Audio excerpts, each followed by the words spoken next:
Bharatiya Janata party Punjab से बाहर, लद्दाख से बाहर, मणिपुर से बाहर, हरियाणा, यूपी, बिहार, झारखंड और गुजरात के कई गांवों से बाहर, फिर कैसे 400 पार। नमस्कार, वेब मिर्ची से मैं प्रशांत। लोकसभा चुनाव सिर पर है। हालत यह है कि भारतीय जनता पार्टी और उनके सहयोगी दलों को लोग गांवों में भी नहीं घुसने दे रहे हैं। पंजाब में किसानों का गुस्सा 7वें आसमान पर है। फरीदकोट ਦਾ ਵਿਰੋਧ ਹੋਇਆ। ਸਭ ਤੋਂ ਪਹਿਲਾਂ ਹੰਸਰਾਜ ਦਾ ਵਿਰੋਧ ਹੀ ਫਰੀਦਕੋਟ ਦੇ ਵਿੱਚ ਹੋਇਆ, ਜਿਸ ਦਿਨ ਉਹ ਮੱਥਾ ਟੇਕਣ ਆਏ ਸੀ। ਸੋ ਤੁਸੀਂ ਇਹ ਤਸਵੀਰਾਂ ਦੇਖ ਸਕਦੇ ਹੋ। ਜੇ ਮੈਂ ਤੁਹਾਨੂੰ ਇਧਰਲੀ ਤਸਵੀਰ ਦਿਖਾਵਾਂ ਤੇ ਇਧਰਲੇ ਪਾਸੇ ਉਹ ਲੋਕੇਸ਼ਨ ਆ ਜਿੱਥੇ ਹੰਸਰਾਜ ਹੰਸ ਨੇ ਆਉਣਾਗਾ, ਜਿਹੜੇ ਬੀਜੇਪੀ ਦੇ ਉਮੀਦਵਾਰ ਨੇ। ਸੋ ਇਧਰਲੇ ਪਾਸੇ ਜਿਹੜੇ ਕਿਸਾਨ ਖੜੇ ਨੇ, ਵੱਡੀ ਗਿਣਤੀ ਦੇ ਵਿੱਚ ਭਾਰਤੀ ਕਿਸਾਨ ਯੂਨੀਅਨ ਉਗਰਾਹਾਂ ਦੇ ਕਿਸਾਨ ਨੇ। ਪੁਲਿਸ ਪ੍ਰਸ਼ਾਸਨ ਦੀ ਮੌਜੂਦਗੀ ਹੈ ਇੱਥੇ, ਜਿਹੜਾ ਜ਼ਿਲ੍ਹੇ ਬਠਿੰਡੇ ਦਾ ਐਡਮਿਨਿਸਟ੍ਰੇਸ਼ਨ ਆ, ਪ੍ਰਸ਼ਾਸਨ ਆ, ਉਹਨਾਂ ਦੀ ਮੌਜੂਦਗੀ ਆ। ਤੁਸੀਂ ਦੇਖ ਸਕਦੇ ਹੋ ਤਸਵੀਰਾਂ, ਤੁਸੀਂ ਦੇਖ ਸਕਦੇ ਹੋ। ਕਿਸਾਨ ਜਿਹੜੇ ਅੱਗੇ ਵਧੇ ਹੋਏ ਨੇ, ਉਹਨਾਂ ਨੂੰ ਪਿੱਛੇ ਕਰਨ ਦੀ ਜਿਹੜੀ ਕੋਸ਼ਿਸ਼ ਆ ਲਗਾਤਾਰ ਪੁਲਿਸ ਕਰ ਰਹੀ ਆ। ਤੁਸੀਂ ਤਸਵੀਰਾਂ ਦੇ ਵਿੱਚ ਵੱਡੀ ਤਸਵੀਰ ਜਿਹੜੀ ਤੁਸੀਂ ਦੇਖ ਸਕਦੇ ਹੋ। को जलते हुए महीनों हो गए हैं। लद्दाख कड़कड़ाती ठंड में सड़कों पर बैठा है। हरियाणा के हिसार, फतेहाबाद, सिरसा, जींद, सोनीपत आदि जिलों में भारतीय जनता पार्टी और उसके सहयोगी दल जेजेपी के नेताओं की गांवों में एंट्री बैन है। बिहार में केंद्रीय गृह मंत्री अमित शाह की रैली में मुर्दाबाद और वापस जाओ के नारे लग रहे हैं। मुर्दाबाद, बिहार के धरती से जाओ, जिंदाबाद, गुजराती भागो, बीजेपी मुर्दाबाद, बीजेपी मुर्दाबाद, बीजेपी मुर्दाबाद, सब बोलो, दलित भाई सब बोलो। बिहार के धरती से जाता है गुजरात आदमी कमाने, और वहाँ से राजपूत जाति की वहाँ मार देता है गुजराती। आप लोग बोले, कमेंटमेंट किया आप लोग, हम लोग कुछ गलत नहीं करेंगे, हम लोग विरोध करेंगे। अमित शाह मुर्दाबाद, अमित शाह मुर्दाबाद, अमित शाह मुर्दाबाद। उत्तर प्रदेश के मेरठ में टीवी की रामायण वाले राम अरुण गोविल को लोगों के विरोध का सामना करना पड़ रहा है। गुजरात के भरूच क्षेत्र में 38 गांवों ने बीजेपी की सरकार से दुखी होकर वोट न डालने का फैसला किया है।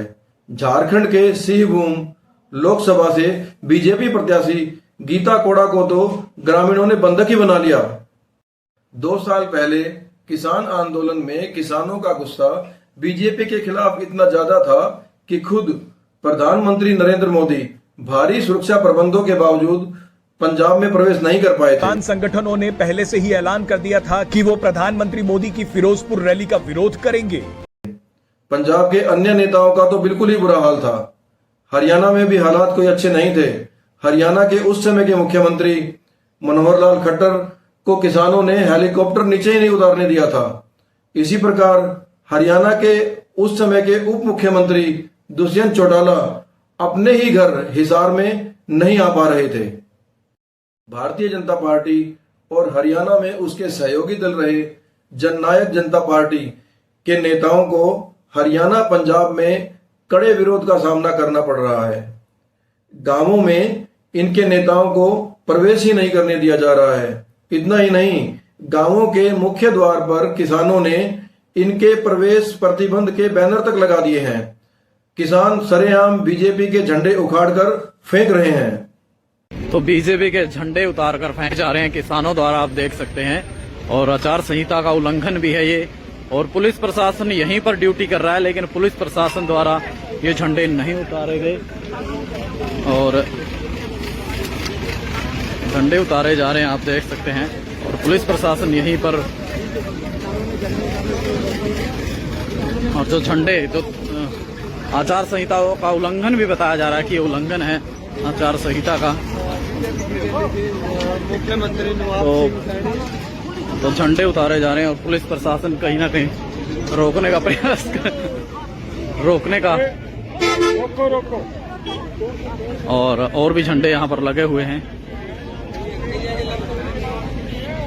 तो पुलिस जो है झंडे उतारने से जो है मना कर रही है, उतारने नहीं दे रही। और ये उतार लिए गए झंडे। असल में लगभग 2 महीने पहले किसान मजदूर एमएसपी और मनरेगा की अपनी दो मुख्य मांगों को लेकर पंजाब से दिल्ली की ओर चल पड़े थे। लेकिन 13 फरवरी 2024 को बीजेपी सरकार ने हरियाणा के शंभू बॉर्डर और खनौरी बॉर्डर पर बड़ी संख्या में पुलिस व अर्धसैनिक बल तैनात कर दिए। किसानों के रास्तों में बड़े बड़े बैरिकेड लगा दिए, सड़कें खोद दी, सड़कों में कीलें काट दी गई ताकि किसान मजदूर दिल्ली ना जा पाए। आंदोलन की सूचनाएं आम लोगों तक ना पहुंचे, इसलिए हरियाणा के कई जिलों में इंटरनेट बैन कर दिया गया। आंदोलन की सूचनाएं देने वाले सोशल मीडिया अकाउंट्स को बंद करवा दिया गया। ऐसे ही किसान बैरिकेड्स के पास पहुंचते तो उन पर आंसू गैस के गोले बरसाने शुरू कर दिए जाते और इसी के साथ हरियाणा देश का पहला राज्य बन गया था जिसने अपने ही नागरिकों पर आंसू गैस के गोले बरसाए हों, वो भी ड्रोन से। एक जानकारी के अनुसार एक दिन में 2000 से ज्यादा आंसू गैस के गोले किसानों पर गिराए गए। यदि हम मान लें कि यह कार्रवाई एक दिन में 10 घंटे चली तो इसका मतलब यह है कि 1 मिनट में 3 से ज्यादा गोले गिराए गए।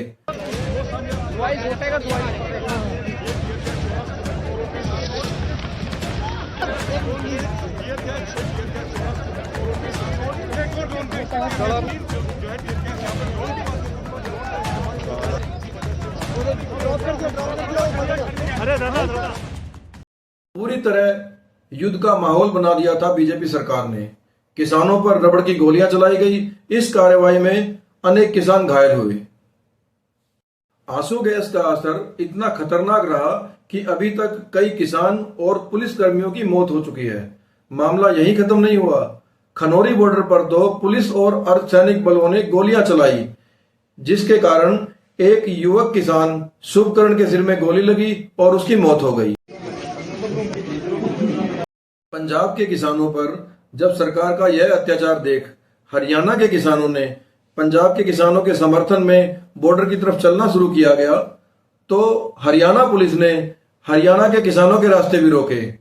हिसार के खेड़ी चौपटा में किसानों की एक जनसभा में भी आंसू गैस के गोले गिराए गए। ये देखिए यहाँ पे आंसू गैस का गोला गिरता हुआ, यहाँ पर आंसू गैस का गोला गिरता हुआ, वो वहां से चला आंसू गैस और ये गिरा, यहाँ आके ये आंसू गैस का गोला गिरा। तो कहीं न कहीं आंसू गैस का प्रयोग पुलिस ने किया। आंसू गैस का प्रयोग, ये गिरा, ये सामने देखिए आंसू गैस का सेल गिरता हुआ। पुलिस ने आंसू गैस का प्रयोग शुरू कर दिया। वो आंसू गैस का सेल गिरा, पुलिस ने आंसू गैस का प्रयोग शुरू कर दिया है। आप देखेंगे पुलिस ने आंसू गैस का प्रयोग कर दिया। ये गिरा आंसू गैस का सेल, ये गिरा आंसू गैस का सेल और पुलिस ने ये गिरा। ये देखिए बिल्कुल ये यहाँ पे ये आंसू गैस का सेल गिरा है और ये इसके छेड़ से निकलता हुआ आंसू गैस का सेल गिरा। यहाँ पर गिरा आंसू गैस का सेल। ये देखिए आप, पुलिस उधर से आंसू गैस दाग रही है। सामने देखिए आप, पुलिस ने उधर से आंसू गैस का प्रयोग करना शुरू कर दिया है और अनेक किसान गंभीर रूप से घायल हो गए। किसान व पत्रकारों के ट्रैक्टर, मोटरसाइकिल बुरी तरह से तोड़ दिए गए। आंदोलन में भाग लेने वाले किसानों के घरों पर नोटिस चिपकाए गए कि उनकी संपत्ति कुर्क कर ली जाएगी। उनकी वीडियोग्राफी, फोटोग्राफी करवाई गई और उनके पासपोर्ट तक रद्द करने की कार्रवाई शुरू कर दी गई। मतलब केंद्र व हरियाणा की बीजेपी सरकार ने शांतिपूर्वक कानूनी रूप से चलाए जा रहे आंदोलन को कुचलने के लिए बेशर्मी की हद तक गैर कानूनी तरीके अपनाए। इतना ही नहीं, गोदी मीडिया ने आंदोलन को बदनाम करने के लिए इसे खालिस्तानी आंदोलन भी प्रचारित करना शुरू कर दिया। इसके बावजूद आज 2 महीने से ज्यादा समय हो चुका है, किसान उन्हीं बॉर्डर पर डटे हुए हैं खुले आसमान के नीचे। सरकार द्वारा किसानों पर किए जा रहे अत्याचार पर बीजेपी या जेजेपी के किसी भी नेता ने मुंह नहीं खोला। और अब लोकसभा चुनाव आ गए हैं, नेताओं को वोट मांगने गांवों में जाना पड़ रहा है। लेकिन हालत यह है कि जैसे ही बीजेपी या जेजेपी के नेता गांवों का रुख करते हैं तो किसान गांवों के बॉर्डर पर ही उन्हें रोक कर पूछते हैं कि आपने हमें दिल्ली जाने से क्यों रोक रखा था? आपने हमें दिल्ली नहीं जाने दिया, हम आपको गांव में नहीं घुसने देंगे।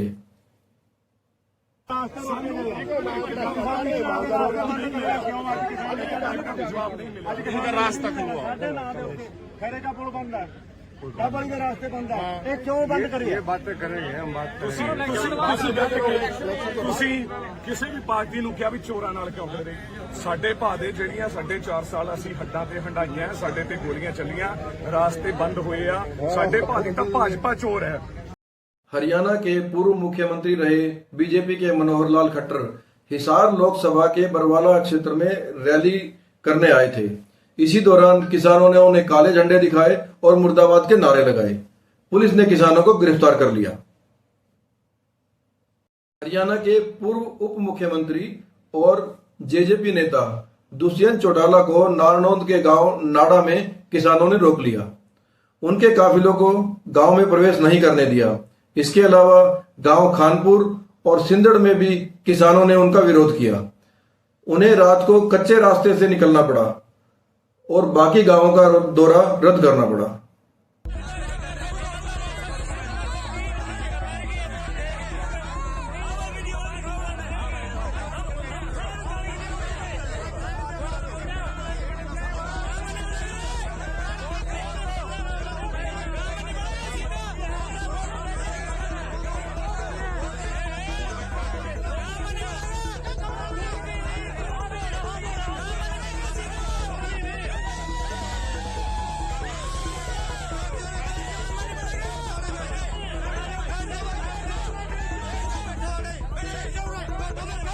किस चीज की गलती आप बुलवाना चाहते हो किसानों ने मतलब पोस्टर लगेगी जेजेपी और बीजेपी का बहिष्कार करो।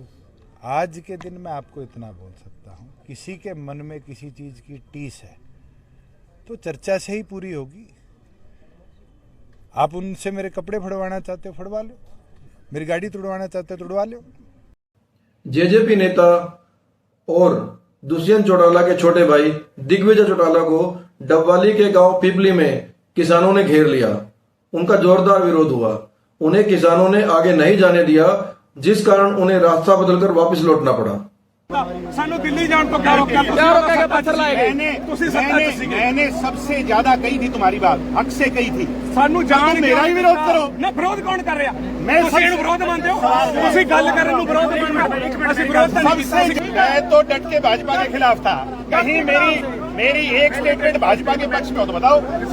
ਫਿਰ ਆਪਾਂ ਸਾਥ ਕਾਹ ਤੋਂ ਦਿੱਤਾ 4 ਸਾਲ ਇਹੋ ਜਿਹਾ ਕਿਹੜਾ ਲਾਲਚ ਸੀ ਆਪਾਂ ਨੂੰ ਵੀ ਜਿਹੜਾ ਆਪਾਂ ਨੂੰ ਉਹਨਾਂ ਦੇ ਨਾਲ ਬਹਿਣਾ ਪੈ मैं ਗਿਆ? तो शुरू से विरोध हूँ, आज भी विरोध कर रहा हूँ। ਅੱਜ ਕਰ ਰਹੇ ਹੋ ਅੱਜ ਭਾਈ ਸਾਹਿਬ ਉਹਨਾਂ ਦੇ ਨਾਰੇ ਲਾਓ ਤੁਸੀਂ ਉਹਨਾਂ ਦੇ ਹੁਣ ਮੰਡਲ ਤੋੜਦਾ ਤੁਸੀਂ ਤਾਂ ਵਿਰੋਧ ਕਰ ਰਹੇ ਹੋ।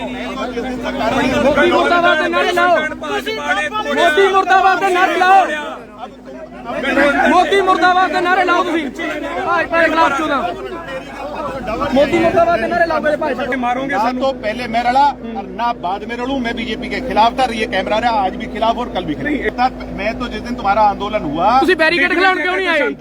बैरिकेड खिलाउन क्यों नहीं आए?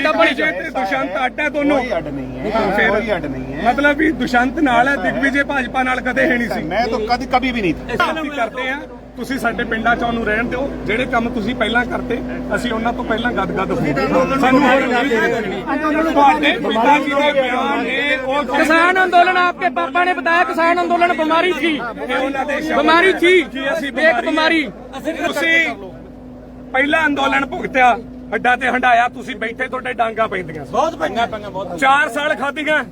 ਦੂਜੇ ਅੰਦੋਲਨ 'ਚ ਸਾਨੂੰ ਦਿੱਲੀ ਨਹੀਂ ਜਾਣ ਦਿੱਤਾ। ਕੁਝ ਬੋਲਣ ਦੀ ਲੋੜ ਨਹੀਂ, ਇੱਥੇ ਬੈਠ ਜਾਓ। ਇਹਨਾਂ ਕੋਲੇ ਬਹੁਤ ਪਾਵਰ, ਅੱਜ ਵੀ ਗਨ ਮੈਣਾ ਆਪਾਂ ਨੂੰ ਕੁੱਟ ਕੇ ਪਾਸੇ ਕਰ ਦਿੰਦੇ। बीजेपी मुर्दाबाद, बीजेपी मुर्दाबाद, बीजेपी मुर्दाबाद, किसानों के कातिल मुर्दाबाद, किसानों के कातिल मुर्दाबाद, किसानों के कातिल मुर्दाबाद, बीजेपी मुर्दाबाद। जेजेपी के संस्थापक अजय चौटाला को भवानी खेड़ा के कुंगड़ गांव में घुसने ही नहीं दिया गया।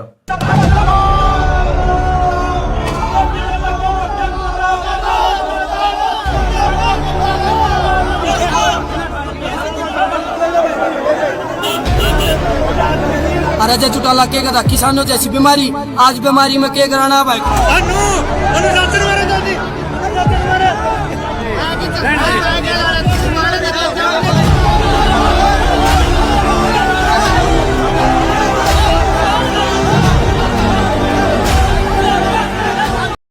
याद रहे कि अजय चौटाला ने किसान आंदोलन को बीमारी बताया था। परंतु कहते हुए अफसोस होता है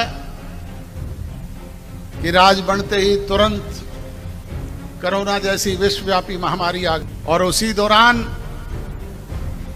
किसान आंदोलन जैसी बीमारी भी आपके बीच में चली। हरियाणा के हिसार लोकसभा क्षेत्र से बीजेपी प्रत्याशी रणजीत सिंह चौटाला को गांव पाबड़ा के ऐतिहासिक पंचग्रामी चबूतरे पर चढ़ने ही नहीं दिया गया। संदीप जी एक बात बताओ, ये प्रोग्राम था यहाँ, ये कैसे कैंसिल हुआ, क्या हुआ, आप इस बारे में एक बार बताओगे क्या पूरा? ये भाजपा का विरोध किया है जी, न किसी विशेष व्यक्ति का। अच्छा, भाजपा का विरोध था? भाजपा का विरोध था। तो क्या हुआ, प्रोग्राम हुआ या नहीं हुआ? प्रोग्राम कैंसिल हो गया। कैंसिल हो गया। तो इस मानो विरोध में कितने के गांव के लोग शामिल थे? विरोध में तो पूरा गांव था। पूरा गांव था। और जो मेन चबूतरे प्रोग्राम था वहाँ पे 2-4 आदमी थे बस। अच्छा, वहाँ हुआ प्रोग्राम? बिल्कुल, ये वही जगह है। अच्छा, मेन चबूतरा यही है। यही प्रोग्राम होना था? प्रोग्राम होना था, ये कैंसिल हो गया। कैंसिल हो गया। गाड़ियों में सारा सामान लाद दिया है।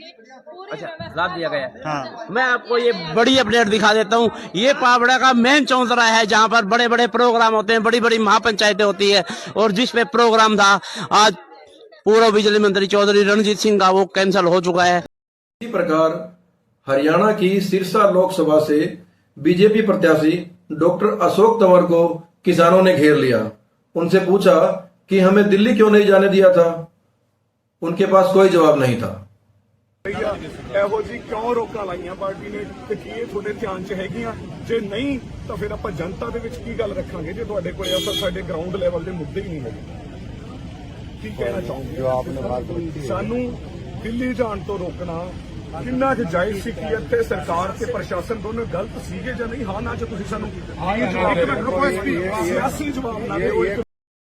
पंजाब में तो हरियाणा से कहीं ज्यादा गंभीर हालात हैं।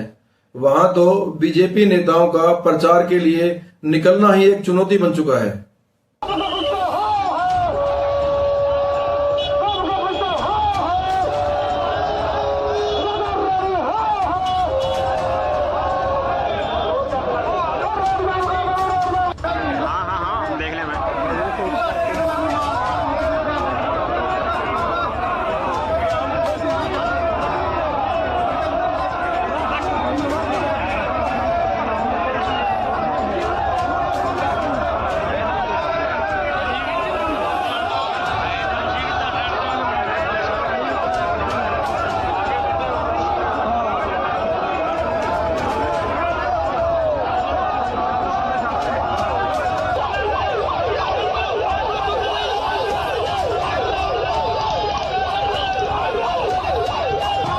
इन सभी घटनाओं से ऐसा लगता है कि जिस तरह से बीजेपी के खिलाफ देश के लोगों में गुस्सा बढ़ता जा रहा है, तो आने वाले दिनों में बीजेपी 400 पार तो दूर, उसके नेता घरों से बाहर ही नहीं निकल पाएंगे।